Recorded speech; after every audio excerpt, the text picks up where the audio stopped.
அட ஆமாங்க மக்களே, தமிழகத்தில் நகைக்கடன் தள்ளுபடியை குறித்து ஒரு மிகப்பெரிய அப்டேட் வந்திருக்கு.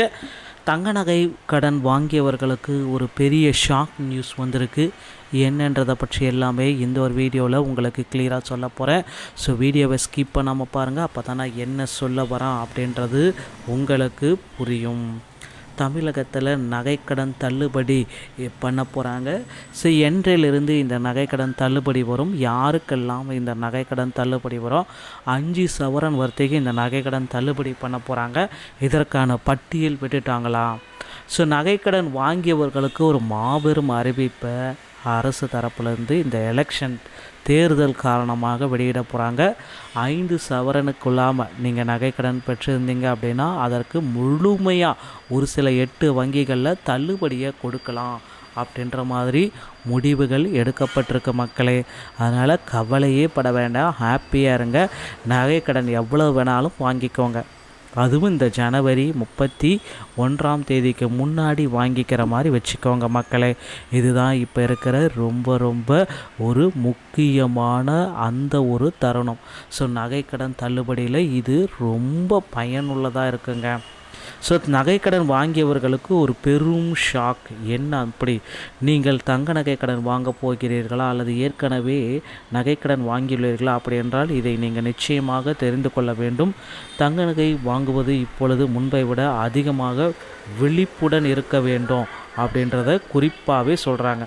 ஸோ முந்தைய காலங்களை விட இப்போ நீங்கள் விழிப்பாக தான் இருக்கணும். ஏன்னா நகையுடைய ரேட் பார்த்திங்கன்னா தாறுமாறாக ஏறிட்டுருக்குங்க. ஸோ முன்பை விட விழிப்பாக இருக்கணும். குறிப்பாக தங்கத்தின் விலை மாற்றங்கள் உங்கள் கடனை பாதிக்காமல் இருப்பதை உறுதி செய்ய உங்கள் தங்க நகைகளின் பண மதிப்பில் 20% அளவுக்கு பாதுகாப்பு வைத்திருப்பது அவசியம்.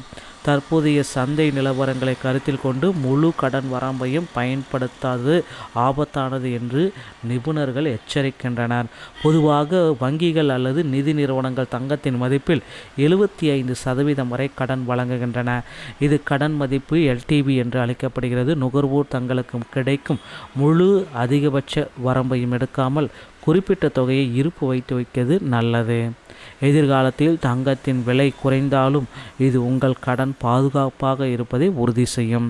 சர்வதேச சந்தை ஏற்ற இறக்கங்களால் தங்கத்தின் விலை திடீரென குறைந்தால் வங்கிகள் மார்ஜின் கால் செய்ய வாய்ப்புள்ளது. அதாவது அடகு வைக்கப்பட்ட தங்கத்தின் மதிப்பு குறைவதால் கூடுதல் பணம் அல்லது இன்னும் சில தங்கத்தை டெபாசிட் செய்யும்படி உங்களிடம் கேட்பார்கள்.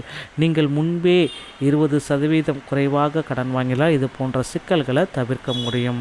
ஏன்னா இப்போ தங்கத்தினுடைய அந்த ரேட் அதிகரிக்க எல்லோருமே பயந்துட்டுருக்காங்க.